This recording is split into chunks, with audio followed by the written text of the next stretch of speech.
નમસ્કાર વિદ્યાર્થી મિત્રો, હું ચાવડા નીતા સંતકૃપા વિદ્યાલય વતી ઓનલાઈન એજ્યુકેશનમાં ફરી એકવાર આપ સૌનું હાર્દિક સ્વાગત કરું છું.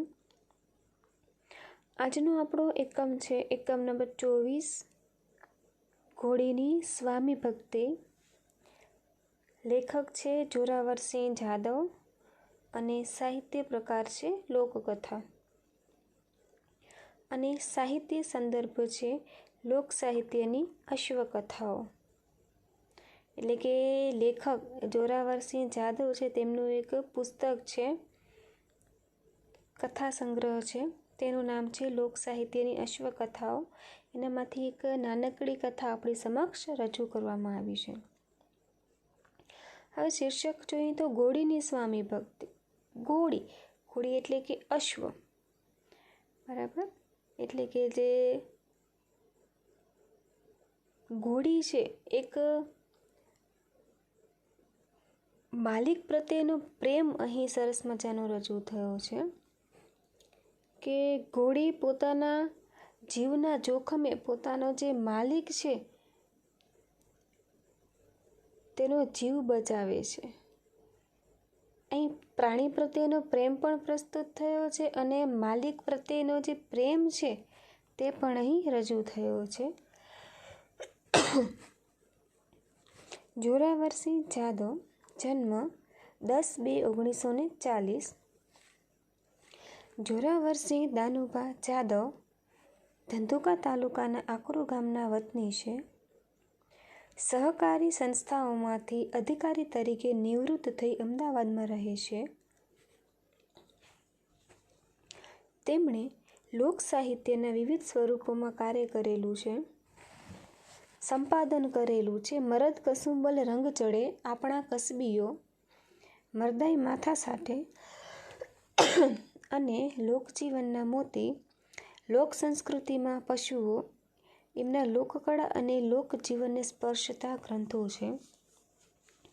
વિચરતી જાતિની લોકકળાઓને તેમણે વાચા આપી છે. તેમને વિવિધ પુરસ્કારો પણ મળ્યા છે.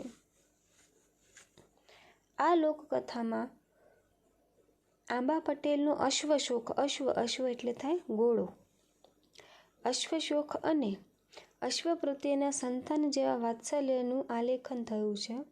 સાથે સાથે જાતવાન ઘોડીની વફાદારી અને સ્વામી ભક્તિ પણ નિરૂપાઈ છે. સૌરાષ્ટ્રની તળપદી બોલીનું જોમ અને માધુર્ય, પ્રેમભર્યું જીવન પણ આ લોકકથામાં સજીવ થઈ ઉઠ્યું છે.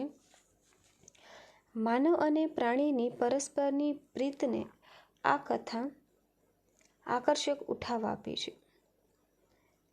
હવે આપણે સૌરાષ્ટ્રની વાત કરીએ કે ગુજરાતની વાત કરીએ, આમ તો જોવા જઈએ તો આપણા ગુજરાતની અંદર ઘણી બધી જે છે લોકકથાઓ પ્રસ્તુત થયેલી છે, જાણીતી છે, જે પ્રાણીઓ પ્રત્યેનો વ્યક્તિનો પ્રેમ પ્રગટ કરતી હોય છે,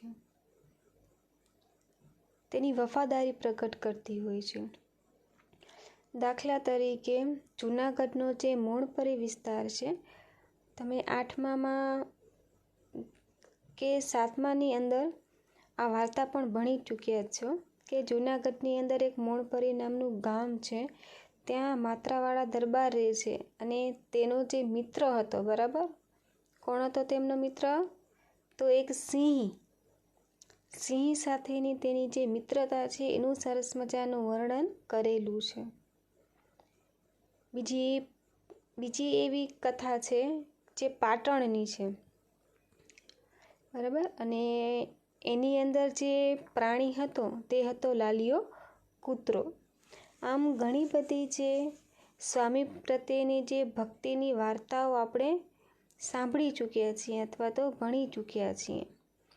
આવી જ એક સરસ મજાની માલિક પ્રત્યે ઘોડીની વફાદારી અને માલિક પણ ઘોડીને એક પશુની જેમ નહીં પણ પોતાના સંતાનની જેમ ઉછેરે છે, એનું સરસ મજાનું વાત્સલ્યપૂર્ણ જે છે તળપદી ભાષામાં, સૌરાષ્ટ્રની તળપદી ભાષામાં જે છે અહીં તેનું આલેખન થયું છે.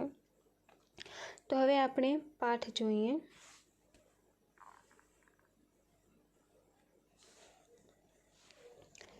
50 વર્ષ મૌર્યની આ વાત છે, બરાબર.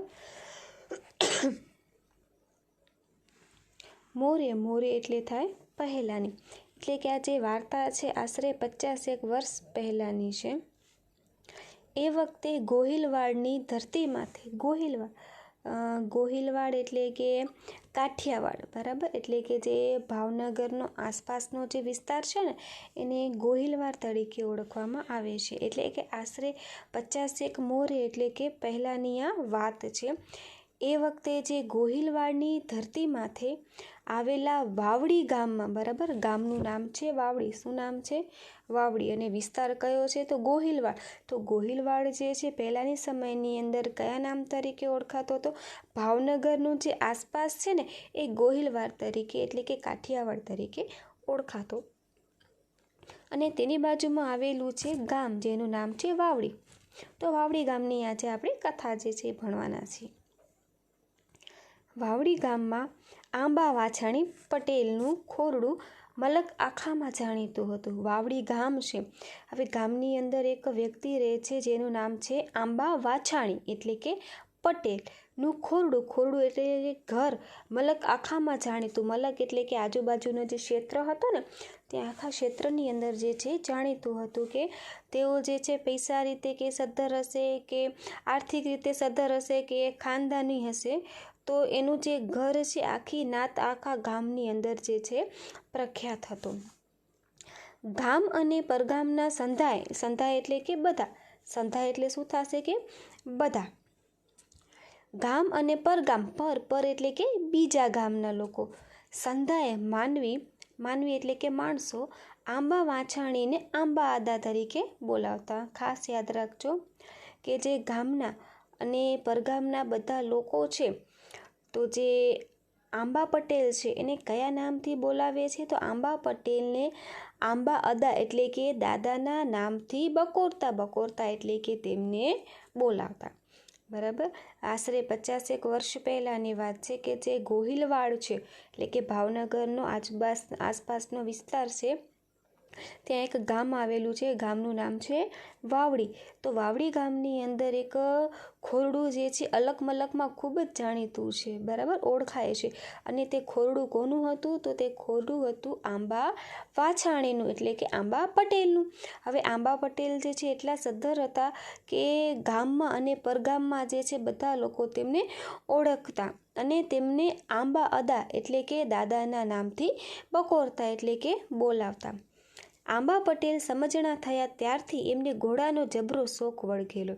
હવે જે આંબા પટેલ થોડાક મોટા થયા એટલે કે સમજણા થયા ત્યારે તેમને ઘોડાનો જબરો શોખ જે છે એ વળગેલો. એટલે કે જેવી રીતના અત્યારે બધાને મોબાઈલ ફોન છે એનો શોખ વળગેલો છે, બરાબર, એવી જ રીતના જે આંબા પટેલ છે પોતે સમજણા થયા ને ત્યારે એકદમ જબરદસ્તનો જે શોખ જે છે તેમને લાગે છે. તો કોનો શોખ તેમને જાગે છે? તો ઘોડાનો જબરો શોખ જે છે તેમને જાગે છે. આંબા પટેલ ઉંમરલાયક થયા અને ઘરનો કારભાર તેમના હાથમાં આવ્યો ત્યારે બાબરા જઈને ઢેલ ગોળીની જાત છે, બરાબર, જે બાબરા શું છે? ઢેલ ગોળીની જાત છે ની અસલ ઓલાદની 6 મહિનાની વછેરી મૂલવી લાવ્યા. મૂલવી એટલે કે લઈ આવ્યા. હવે આંબા પટેલ ઉંમરલાયક થયા ને એટલે એને ઘોડા પાડવાનો જબરો શોખ જે છે એ જાગે છે. એટલા માટે ઉંમરલાયક થાય એટલે ઘરનો કારોબાર તેમના હાથમાં આવે છે. તો તેઓ બાબરા નામનું એક ગામ છે ત્યાં જાય છે અને જે ઢેલ જેવી રીતના બધા ઢેલ જે ઘોડાની જાત હોય ને એનામાં જે ઢેલ છે ને અસલ ઓલાદ એટલે કે સૌથી શ્રેષ્ઠ જાતની આ જે ઘોડાની જાત છે એ કહેવાય. તો ઢેલ એટલે કે ઘોડીની જાત છે અસલ ઓલાદની 6 મહિનાની વછેરી, બરાબર, મૂલવી લાવ્યા. એટલે કે અસલ એટલે થાય મૂળ. અસલ એટલે શું થશે? મૂળ.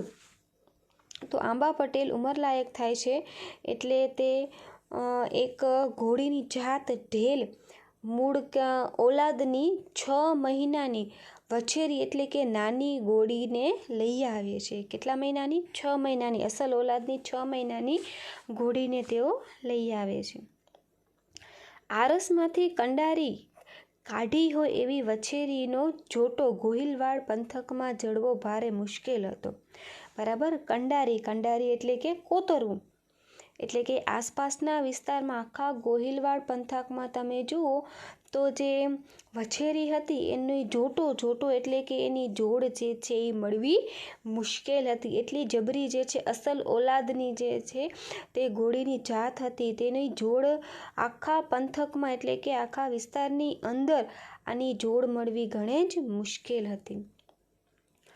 રૂપાળી વછેરીના ચારે પગને કપાળ ધોળેલા હતા. હવે વછેરી એટલે કે જે 6 મહિનાની ઘોડી હતું એનું વર્ણન છે કે સરસ મજાની રૂપાળી વછેરીના ચારે પગને કપાળ ધોળેલા હતા, એટલે કે સરસ મજાના સફેદ હતા. કાનની ટીસ્યુ બેવડી વળી જતી હતી. જે કાન છે એની ટીસ્યુ કેવી વળી જતી? બેવડ જે છે બેવડી વળી જતી હતી. વછેરી જ્યારે ચમકતી ચાલે ગામ સોસરતી નીકળતી ત્યારે ગામ લોકો ફાટી આંખે નીકી રહેતા. કેટલાક તો કહેતા પણ ખરા, મારો આંબો પટેલ વછેરી ગોતી લાવ્યો છે ને કાંઈ. હવે જે ઘોડી એટલી સરસ મજાની ગુણસુંદરી તો હતી જ, પણ સાથે સાથે રૂપસુંદરી પણ હતી. હવે જ્યારે તે બહાર નીકળતી ને ત્યારે લોકો એને જોઈને કહેતા કે આંબા પટેલ તો એક વછેરી ગોતી લાવ્યો છે. આખા ગોહિલ પંથકમાં તેની જોડ મળવી ઘણી જ મુશ્કેલ હતી. એના ચારે પગ અને કપાળ કેવા હતા? સરસ મજાના સફેદ અને એટલી જ રૂપાળી હતી. કાનની ટીસ્યુ જે છે એ બેવડી વળી જાય એવા સરસ મજાના તેના કાન હતા.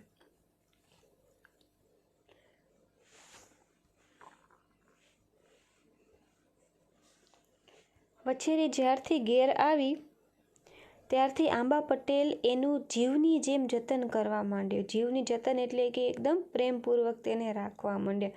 હવે આંબા પટેલને જે છે બાળપણથી જ ઘોડા પાડવાનો ખૂબ શોખ હતો, એટલા માટે તેઓ બાબરાજાઈને સરસ મજાની 6 મહિનાની ઢેલ, બરાબર યાદ રાખજો કે કઈ જાતની આંબા પટેલ ઘોડી ખરીદી લાવ્યા હતા તો આવશે ઢેલ. અસલ ઓલાદની 6 મહિનાની વછેરી તેઓ બાબરથી લઈને આવે છે. અને જ્યારથી તેઓ લઈને આવ્યા ત્યારથી આ જે ઘોડી છે એનું જીવની જેમ પોતે જતન જે છે, જતન એટલે કે સારવાર એટલે કે તેની સાર સંભાળ જે છે એ રાખવા માંડ્યા. વછેરીને દૂધ પાવા ભરવાડની જોકમાંથી, બરાબર, જોક એટલે શું થશે કે જે ઘેટા બકરા રાખવા માટેનો જે વાડો હોય ને એને કહેવાય જોક. તો ઘોડી તો લઈ આવ્યા નાનકડી 6 મહિનાની, તો એનું જતન જે છે કરવા માટે શું કર્યું? આંબા પટેલે પોતાના જીવના જેમ જે છે એને સાચવતા. તો નાની વછેરીને 6 મહિનાની દૂધ પાવા માટે ભરવાડની જોકમાંથી 2 બકરીઓ લાવીને ઘર આંગણે બાંધી દીધી. એટલે કે ભરવાડ પાસેથી જે ઘેટા બકરાનો જે વાડો હોય ને, જોક એટલે થાય વાડામાંથી 2 બકરી આંબા પટેલ લઈ આવે છે અને પોતાના ઘર આંગણે બાંધે છે કે જેથી કરીને ઘોડીને દૂધ મળી રહે. ને સવાર સાંજ 2 બકરીઓ દોઈને એનું દૂધ પાવા માંડ્યું. અને સવાર સાંજ બંને બકરી જે છે ભરવાડની જોકમાંથી લઈ આવ્યા હતા એના બંને ટાઈમ એટલે કે સવાર અને સાંજ બંને બકરીને દૂધ જે છે કોને આપવામાં આવતું? તો નાનકડી વછેરી એટલે કે ઘોડીને આપવામાં આવતું. પંડ્યાના દીકરા ઘોડે વછેરીને માવજત થતી હોવાથી વછેરી દી ન વધે એટલી રાતે ને રાતે ન વધે એટલી દીએ ઝપાટા મોઢે વધી ચડી. એ શું કહે છે કે પંડ્યાના એટલે શું થશે કે પંડ્યાના એટલે કે પોતાના દીકરા એટલે કે પોતાના દીકરાની જેવી રીતના માવજત જે છે એ કરવા લાગ્યા. કે આંબા પટેલ જે તે ઘોડીની એટલી સારવાર કરવા લાગ્યા કે જાણે પોતાનો કોઈક દીકરાની માવજત કરતા હોય ને મા બાપ, એવી જ રીતના એક પિતાની જેમ તેઓ વછેરીની માવજત કરવા લાગ્યા. એનું પરિણામ શું આવે છે કે ઘોડી, બરાબર, એટલે કે ઘોડી જે છે દિવસે ન વધે એના કરતાં બમણી રાતે વધતી અને રાત્રે ન વધે એના કરતાં બમણી જે છે એ દિવસે વધવા માંડી. એટલે કે થોડાક જ સમયમાં ઘોડી એકદમ ચવડ થઈ જાય છે. શું થઈ જાય છે? એકદમ કે કોઈ પણ વ્યક્તિ તેની સવારી કરી શકે એવી સરસ મજાની તંદુરસ્ત થઈ જાય છે, સરસ મજાની દેખભાળ કરે છે. તેને દૂધ મળી રહે એટલા માટે ભરવાડની જોકમાંથી આંબા પટેલ 2 બકરી લઈ આવે છે અને પોતાના બાળકની સંતાનની જેમ તેની સારવાર કરે છે. અને પરિણામ શું આવે છે કે રાતે ન વધે એટલી દિવસે વધે છે અને દિવસે ન વધે એનાથી ડબલની રાત્રે તે વધે છે. બીજું વરસ બેઠું ત્યાં તો વછેરીએ ચડાવ થઈ જાય એટલું કાંઠું કાઢ્યું. બરાબર, માત્ર 2 જ વર્ષની અંદર 6 મહિનાની તેઓ લઈ આવ્યા હતા અને બીજું વરસ બેઠું ત્યાં તો વછેરી એટલે કે નાનકડી ઘોડીએ ચડાવ થઈ જાય. ચડાવ એટલે કે કોઈ પણ તેની સવારી કરી શકે. ચડાવ થઈ જાય એટલું કાંઠું કાઢ્યું. બરાબર, 3જા વર્ષે વછેરી ચવડાવ થઈ ગઈ એટલે કે બીજા વર્ષે તો થઈ ગઈ એટલું કાંઠું જે છે એ કાઢ્યું એટલી સરસ મજાની હટ્ટી કટ્ટી ઘોડી થઈ ગઈ હતી. અને બરાબર 3જા વર્ષે વછેરી ચડાવ થઈ ગઈ. ચડાવ થઈ ગઈ એટલે કે 3 વર્ષની અંદર એવી સરસ મજાની થઈ ગઈ કે કોઈ પણ વ્યક્તિ તેની સવારી કરી શકે. માત્ર કેટલા વર્ષની ઘોડીની? 3 વર્ષની ઘોડીની કોઈ પણ વ્યક્તિ સવારી કરી શકે એવી ચડાવ થઈ ગઈ. એટલે કે આંબા પટેલે પોતાના બાળકની જેમ તેને વછેરીને ઉછેરી એટલી સરસ મજાની હટ્ટી કટ્ટી થઈ ગઈ અને માત્ર 3જા જ વર્ષે ગમે તે વ્યક્તિ તેની સવારી કરી શકે એવી ચડાવ થઈ ગઈ. આંબા પટેલે ખાતે ખાતે એને રેવાડ શીખવી. બરાબર, હવે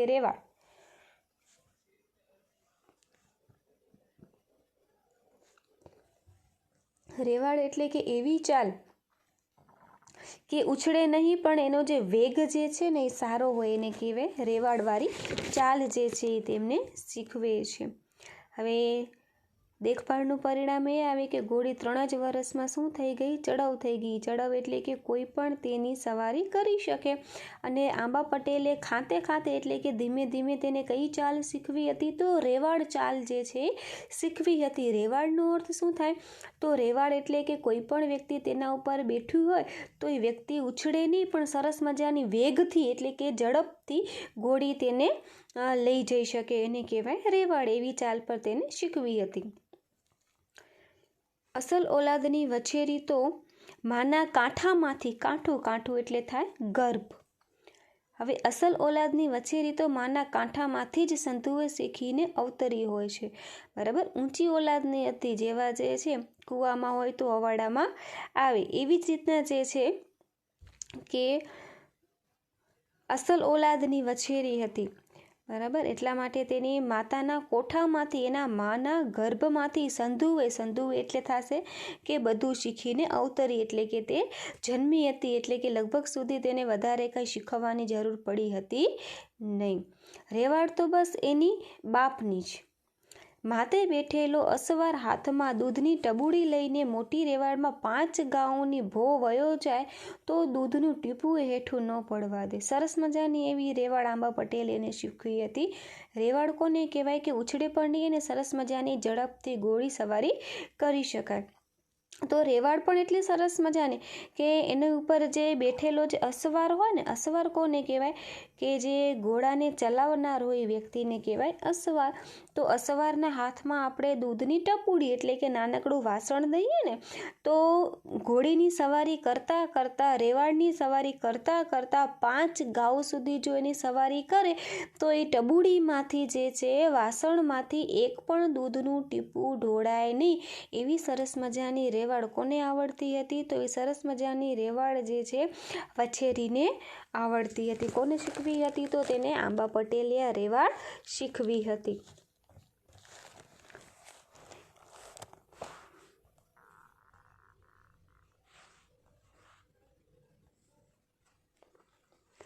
એક દિવસ આંબા પટેલના મામાએ માણસ મોકલીને સંદેશો કહેવરાયો. સંદેવો તળપદી ભાષા છે. સંદેવો એટલે થશે કે સંદેશો. હવે એક દિવસ શું થાય છે કે આંબા પટેલ છે એના મામા બાજુના જ ગામમાં રહે છે તો તેમણે માણસ સાથે એક સંદેવો એટલે કે સંદેશો મોકલાયો. બરાબર ને, કારણ કે પહેલાંની સમયની અંદર જે છે પત્રનો વ્યવહાર જે છે બહુ ઓછો હતો અને ટેલિફોન કે મોબાઈલ છે એનો ઉપયોગ પણ થતો નહીં. ત્યારે એની શોધ પણ થઈ નહોતી. એટલે કે સંદેશાની આપ-લે કરવા માટે શેનો ઉપયોગ થતો? તો વ્યક્તિઓ જે છે એના દ્વારા સંદેશો મોકલાવવામાં આવતો. તો એક દિવસ શું થાય છે કે આંબા પટેલ છે એના મામા એક માણસ સાથે સંદેશો મોકલાવે છે અને શું કહેવડાવે છે? ભાણેજને માલુમ થાય, માલુમ એટલે કે જાણ થાય. ભાણેજને માલુમ થાય કે કામ કરતા હોય. બરાબર, એટલે કે એના મામા જે છે એ એક વ્યક્તિ સાથે સંદેશો મોકલાવે છે અને સંદેશામાં શું લખાવે છે? કહે છે ભાણેજને માલુમ એટલે કે જાણ થાય કે જે કામ કરતા હોય એ પડતા મૂકીને મણાલ ગામ આવીને રોટલા શીરાવજો એટલે કે અહીં આવીને તમે નાસ્તો જે છે એ કરજો. હવે એક દિવસ થાય છે શું કે આંબા પટેલના મામા, બરાબર, જે આંબા પટેલ છે એને વ્યક્તિ સાથે સંદેશો મોકલાવે છે. સંદેશામાં શું કહેવડાવે છે કે ભાણેજને માલુમ થાય કે તમે જે પણ કામ કરતા હોય એ કામ પડતું મૂકી અને તમે ક્યાં આવી જાઓ, અમારા ગામ એટલે કે મણાર ગામમાં તમે આવી જાઓ અને અહીં જ આવીને તમે રોટલા શીરાવજો એટલે અહીં આવીને તમે જમજો. મામાનો સંદેવો સાંભળીને આંબા પટેલને સારા મોડા ઓહાણ એટલે કે વિચારો આવવા માંડ્યા. હવે અચાનક મામાએ સંદેશો મોકલાવ્યો છે કે ભાણેજ જે પણ કામ કરતા હો તે તમે પડતું મૂકી અને સીધા અમારે ત્યાં આવી જાજો. તો મામાનો આ પ્રકારનો સંદેશો સાંભળી અને જે આંબા પટેલ છે અને સારા મોડા એટલે કે સારા અને ખરાબ વિચારો આવવા માંડ્યા, કારણ કે પહેલાં ક્યારેય પણ આવો સંદેશો મામાએ મોકલાવ્યો નહોતો. એટલે આંબા પટેલને સારા અને ખરાબ બંને જે છે એ વિચારો આવવા માંડે છે કે ખબર નહીં મામાને ત્યાં જે છે એ શું ઘટના ઘટી હશે, સારું હશે કે ખરાબ હશે, એના વિશે એને વિચારો આવ્યા લાગે છે. કોઈ દી નહીં ને મામાએ આજ આવા વાવડ એટલે કે સમાચાર કેમ કહેવરાવ્યા હશે, નક્કી કંઈક નવા જૂની થઈ હશે. નકર મામા કામ પડતું મૂકીને આવવાના સમાચાર મોકલે નહીં, વિચાર કરે છે કે કોઈ દી ક્યારે મામાએ આવા વાવડ એટલે કે સમાચાર નથી મોકલાવ્યા અને આજે કેમ કંઈક નવું જૂનું થયું હશે, એટલે કંઈક સારું કે ખરાબ થયું હશે. નકર મામા કામ પડતું મૂકીને આવવાના સમાચાર મોકલે નહીં. આંબા પટેલે આવનાર માણસને ફેરવી એકની એક વાત અનેક વાર પૂછી જોઈ. હવે જે આંબા પટેલને ઘણા બધા વિચારો આવે છે કે શું ઘટના ઘટી હશે કે મામાએ આવા સમાચાર મોકલ્યા છે. પહેલાં ક્યારેય પણ મામાએ આવા સમાચાર મોકલ્યા નથી, નકર કાંઈક નવું જૂનું થયું હશે. એટલે ફેરવીને એકની એક વાર અનેક એટલે કે ઘણી બધી વાર ઓલા સામેવાળા વ્યક્તિને પૂછે છે, પણ આગંતુકે પેટ દીધું નહીં. આગંતુક એટલે કે આવેલો જે માણસ છે એને પેટ ના દીધું એટલે કે મનની વાત કીધી નહીં. ત્યારે આંબા પટેલે ઢાળિયામાંથી ઢેલને છોડીને ફળિયામાં આવી સાદ દેવો એટલે થશે કે બૂમ પાડી. અને ઢાળિયામાંથી એટલે કે જે ઢાળવાળું જે છાપરું હોય ને કે જ્યાં કણે પશુઓને બાંધવામાં આવે તો ત્યાં ઢાળવાળું છાપરું હતું, ત્યાં આંબા પટેલની વછેરી એટલે કે ઘોડી બાંધેલી હતી. હવે જેવા સમાચાર મળે છે એટલે કે આંબા પટેલને સારા અને ખરાબ વિચારો આવ્યા કરે છે. જે વ્યક્તિ સમાચાર લઈને આવ્યો હતો તેને પણ આંબા પટેલ વારંવાર પૂછ્યા કરે છે, પણ આવનાર જે આગંતુક એટલે કે આવેલ જે વ્યક્તિ હતી તેણે પેટ ના દીધું એટલે કે પોતાના મનની વાત કરી નહીં. ત્યારે આંબા પટેલ શું કરે છે કે ઢાળિયામાંથી ઢેલને છોડી એટલે કે ઢાળિયું જે છાપરું જે હતું ઢાળવાળું તેનામાંથી પોતાની ઘોડીને છોડે છે અને ફળિયામાં એટલે કે થશે કે આંગણામાં આવી અને સાદ દેવો એટલે કે બૂમ પાડી. ગણેશની બા સાંભળો છો કે? હવે ગણેશ જે છે એના દીકરાનું નામ હતું, બરાબર ને, તો એ એની પત્નીને સાદ આપે છે, બોલાવે છે. ગણેશની બા સાંભળો છો કે મામાએ અબગડીને મણાર તેડાવ્યું છે એટલે જાઉં છું. કાલ્યનું વાળું ઘરે આવીને કરીશ. વાળું એટલે થશે કે જમવાનું. ઘરે આવીને કરીશ, પણ કંઈ કામજોગ રાત વરત રોકાવાનું થાય તો ચંત્યા કરીને વાહે મણાલ ન દોડાવતા. બરાબર, તળપદી ભાષાનો એ સરસ ઉપયોગ કરેલો છે. આંબા પટેલ હવે જવાની તૈયારી છે, તેમની પત્નીને બોલાવે છે. ગણેશની બા કે સાંભળો છો કે? તો ત્યારે એમની પત્ની બહાર આવે છે અને કહે છે કે મને કે મામાએ અબગડી એટલે થશે હમણાં, અત્યારે જ મને મણાર તેડાવ્યું છે એટલે હું જાઉં છું. કાલનું એટલે કે આવતીકાલનું વાળું એટલે કે ભોજન હું ઘરે આવીને જ કરીશ. પણ જો મામાને કંઈ કામ હશે વધારે અને રાત કદાચ રોકાવાનું થાય તો તમે મારી ચિંતા કરતા નહીં. અને પાછળ વાહે એટલે થશે પાછળ કોઈને બરાબર. મહાન એટલે કે વ્યક્તિને ન દોડાવતા, એટલે કે મારી ખબર પૂછવા માટે કોઈ વ્યક્તિને તમે દોડાવતા નહીં. મારી ચિંતા જરાય કરશો નહીં. અને આવતીકાલનું વાડું એટલે કે રાત્રિનું ભોજન હું અહીંયા આવીને લઈશ. અને કદાચ જો આવવામાં કે મોડું વહેલું થઈ જાય, કદાચ રોકાવાનું પણ થાય, તો તમે મારી ચિંતા નહીં કરતા કે મારી પાછળ જે છે કોઈ માણસ એટલે કે કોઈ વ્યક્તિને દોડાવતા એટલે કે દોડાવતા નહીં. આંબા પટેલના ઘરવાળા સડપ લઈને, બરાબર, ઘોડીનું ચોકડું ઝાલી આડા ફરી વળ્યા અને બોલે. આંબા પટેલના ઘરવાળા એટલે કે જે આંબા પટેલના પત્ની છે, સડપ લઈને ઘોડીનું ચોકડું એટલે થશે કે જે ઘોડીની લગામ આવે ને એની આગળ આડા ફરી અને બોલે છે. એટલે કે આંબા પટેલ જે જઈ રહ્યા છે એનો રસ્તો રોકી ને એના પત્ની બોલે છે. શું બોલે છે?